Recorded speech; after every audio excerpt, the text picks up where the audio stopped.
মৰমৰ ছাত্ৰ ছাত্ৰীসকল, আজি মই দশম শ্ৰেণীৰ গণিতৰ অতি গুৰুত্বপূৰ্ণ অংক এটা কৰিবলৈ ওলাইছোঁ। তোমালোকে ভালদৰে লক্ষ্য কৰিবা।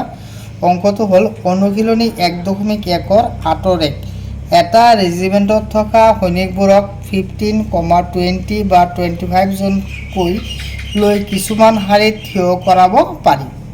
ৰেজিমেণ্টটোত অতি কমেও কিমানজন সৈনিক আছে?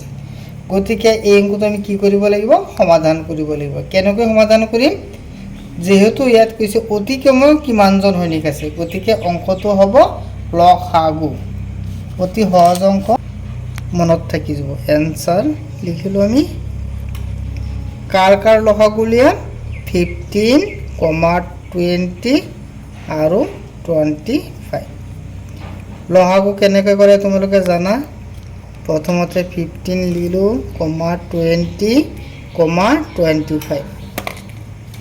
এতিয়া এককৰ ঘৰত 5 আছে, ইয়াত 0 আছে, গতিকে কিহেৰে যাব? 5ৰে যাব। 5 3 গুণ 15, 5 4 গুণ 20, 5 5 গুণ 25 আৰু নাযায়। গতিকে 15, 20 আৰু 25ৰ লসাগু কিমান?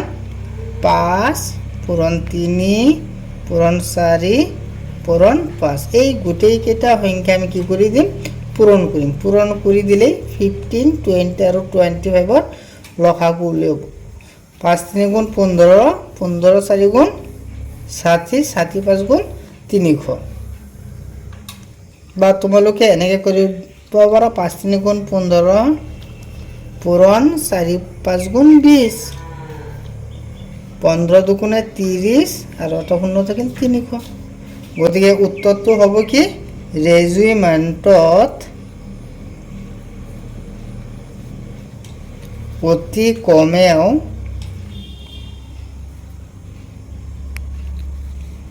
300 জন সৈনিক আছে।